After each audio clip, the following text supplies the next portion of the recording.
Hello and welcome to this edition of SAC News. I'm Zendy Garrido. And I'm Chris Garcia. A $100,000 bond has been set for Santana High School choir teacher Yesenia Navarro Garcia. Garcia was arrested after a 17-year-old student reported sexual abuse from the former professor. The victim reports having sexual relationship with Garcia for over 6 months. During the investigation, the victim texted Garcia and asked her to meet. When she showed up, the police department took Garcia under custody and booked her at the Santana jail. The Santana Police Department suspects that there might be more victims of sexual abuse coming from Garcia. 47 citations were issued in a matter of 4 hours last Thursday by the Irvine Police Department. The Traffic Bureau conducted a high-visibility traffic enforcement near University High School. The citations were given to texting drivers who switched lanes without signaling, and bicyclists who were not following bicycle procedures, such as wearing a helmet. The IPD wants to remind the community that drivers cannot enter the bike lane more than 200 feet before the intersection when turning right. Most cyclists who were cited can take a bike safety course instead of paying the court-ordered fine. A ride malfunction left numerous riders stuck midair at Knott's Berry Farm. 22 riders were left suspended midair for hours on Monday after a malfunction at the Soul Spin ride at Knott's Berry Farm. The ride stopped around 2 p.m. due to technical difficulties, according to park officials. County fire officials said they were on standby, but park staff handled the rescue, safely evacuating all riders near 4:30 p.m. The California Office Traffic Safety has awarded the Santana Police Department with a $755,000 grant. The grant provides additional programs and resources including DUI checkpoints, high visibility, and distracted driving enforcement operations, among many others. The funding for this grant has been provided by OTS through the National Safety Administration and will run from now until September 2025. The Main Place Mall is hosting a sensory-friendly Santa Claus photo event. The event is in partnership with Cherry Hill Programs and will be held on Sunday, December 8th from 9:30 a.m. to 10:30 a.m. Sensory-friendly events are designed to assist folks who are prone to sensory overloads. The event is free and features reduced crowd size and decreased wait times. Because space is limited, you are required to make a reservation.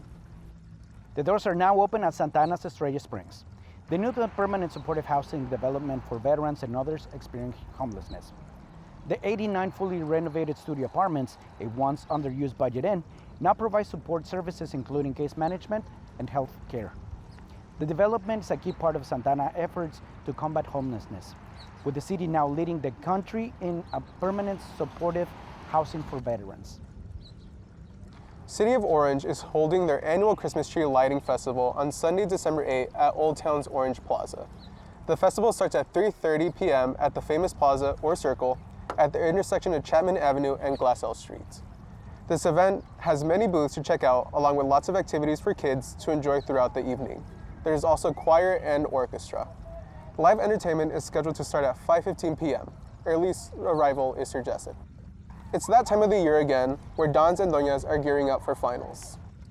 And I went to our main campus to see how the Dons and the Doñas are preparing for the end of the semester. Santana College is now in finals week. The pressure is on, and it's the season finale for the fall 2024 semester. But the Dons and the Doñas are ready to face it face first. Wow, for finals, for preparing is just doing a lot of tutoring, before I do, trying to stay focused. History, English, science, there are way too many classes offered at SAC. But there are also a great number of places at SAC for the Dons and the Doñas to get some studying done. The Veteran Resource Center has been my sanctuary, since I've been here since 2012. They have tutors, a math tutor and an English tutor, so which is, helpful for all of us. It is during finals week when the Dons and the Doñas look for extra help with their homework during this time of the semester. Well, I guess I would say a lot more students. Before the finals come, there's a lot more students, and afterwards there's no students. The fall semester is coming to an end right here at Santana College, but this is not the moment to slack off, Dons and Doñas. Santana College wants you to succeed, and for that they're providing a wide variety of resources for you to study hard here on campus or at home. From main campus at Santana College, I'm Zendy Garrido, SAC News. Thank you, Zendy. When we come back, a musical festival comes to the city of Santa Ana. And a big cat gets stuck in a tree. You're watching SAC News. We'll be right back.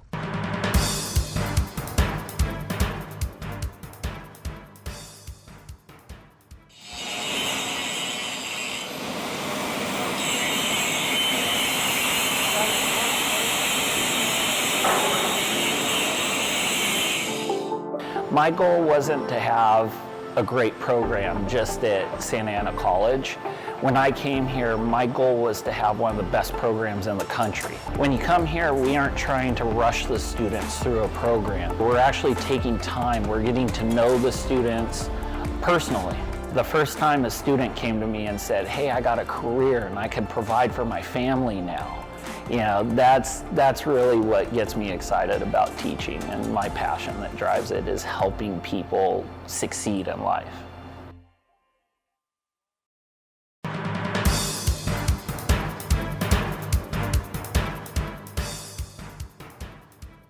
Welcome back, Dons. Get ready for a day of music and celebration at the Santa Ana Stadium on Sunday, December 8th. City of Santa Ana and the Power of One Foundation presents Fiestas del Mariachi, a showcase of traditional mariachi music.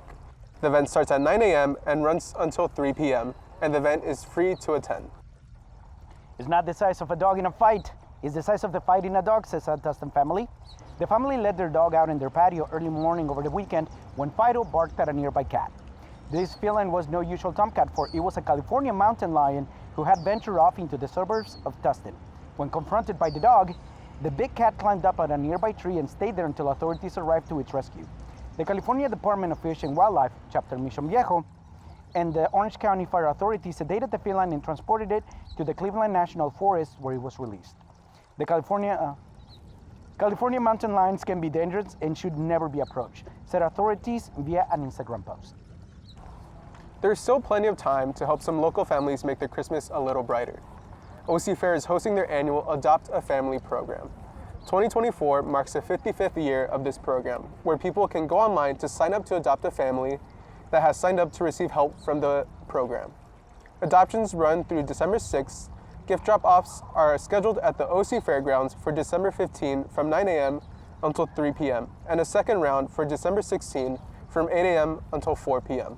You can adopt a family this Christmas by going to the website in the link below. A free medical clinic with a state-of-the-art surgery center is offering life-saving procedures at no cost to patients, and it's set to open in Orange County. Lestonac is a free clinic, and it is the first free clinic of its kind in the nation. Thanks to a $4 million donation from the Thompson Family Foundation, the clinic hopes to help thousands, and as of now, there are around 3,000 people currently on the waiting list. The grand opening is expected for early next year, and with patient care starting in February. Plaza Navideña hosted the Star of Christmas holidays at the Plaza 4th Street. They had a lot of activities to enjoy with families and friends, among lighting up a tree right in the heart of downtown Santa Ana. Our reporter Saraí Guzman has the story. Plaza Calle 4 celebrated the start of Christmas holidays. This event was filled with phenomenal polar performances, cool arts and crafts, a tree lighting ceremony, and also a fan visit from Santa. Kids couldn't miss to get a photo with Santa. The organization, A Power of One, what we're here is to be able to give services to the community. And during the pandemic, the 2020 and 2021, Power of One fed over 4 million families. So it's the power of coming together as a community to be able to help each other and grow as one. One of the ways to improve the city of Santa Ana is to come together as a community. Power of One had been providing services to those in need. And this time they offer services to the seniors who are sometimes the most unserved community. We're out here at Plaza Navideña celebrating Christmas with the community. We've been in the community over 18 years, helping the community with food insecurity, essentials, youth programs, and family programs. Power of One Foundation is also able to bring entertainment to the community, celebrating the legacy of mariachi. But we're having a Fiesta del Mariachi. We're having the first part of it is 9 to 3 during the day, and it's free to the community. We partnered with the Santa Ana Unified School District, and so we have a lot of schools coming to perform. And then in the evening, we're celebrating the legacy of mariachi. And all this was done because we started this mariachi school. So we're partnering with Santa Ana College to be able to bring this to the community. Power of One will be hosting Fiesta del Mariachi event on December 8th at the Santa Ana Stadium, where schools will come to perform and celebrate the legacy of mariachi and have a lot of fun. From downtown Santa Ana, Sarai Guzman, SAC News. When we come back, Manny Hernandez and Fatima Garita do sports. And the week's weather report. You're watching SAC News. We'll be right back.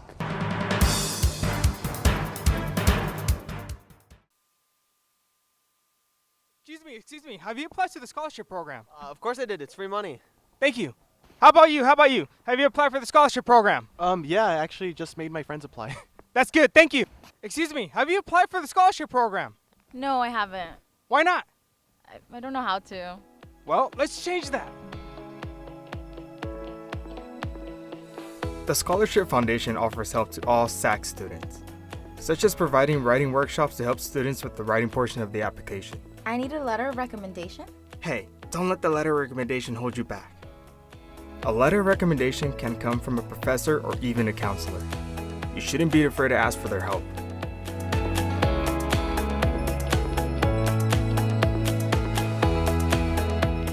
Wow, you did it.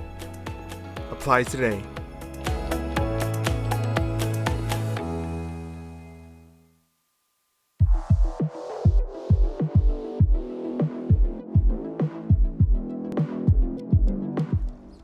Welcome back, Don. Time for This Week in Sports. The Lady Dons ended the season on a sad note, losing their final against the Cypress Chargers by the score of 4-0. The Dons began the season with optimism, especially with experienced players coming back for their last season. But the team ends the season with no wins in the conference, the Dons' final record for 2024 is 0 wins, 13 losses, and 1 tie in conference.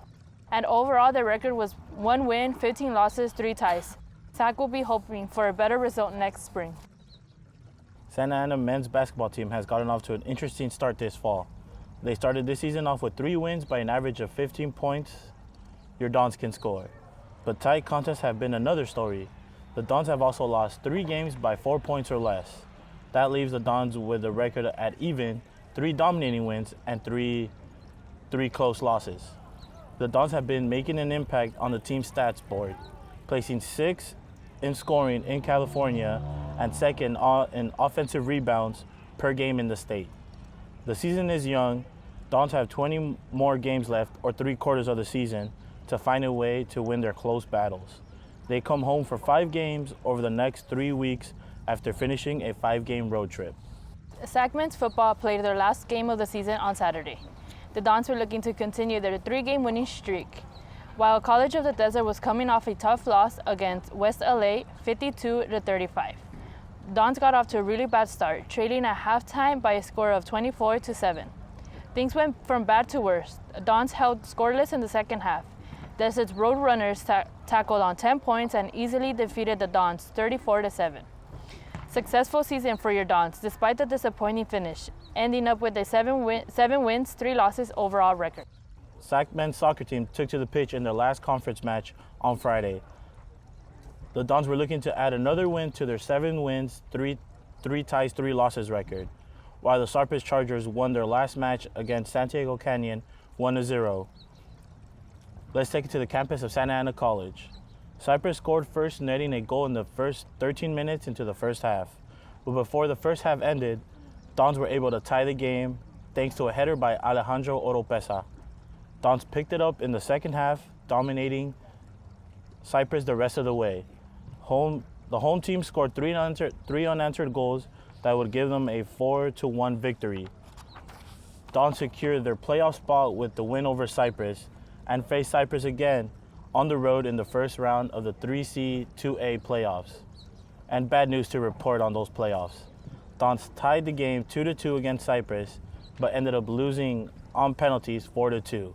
And that concludes their 2024 season. Your women's basketball team has gotten off to a hot start, winning 4 of their first 5 games by an average of 14 points. The Lady Dons were 4-0 before traveling up to San Jose, where they suffered their first loss of the season to the Jaguars. Your Lady Dons are led by sophomore guard Larissa Robeles, averaging a stout of 18 points per game. The Lady Dons start off 4 wins and 1 loss and have 23 games left to play the season, hoping to make a deep playoff run for Coach Flo. And that's our weekly sports coverage. Back to you guys.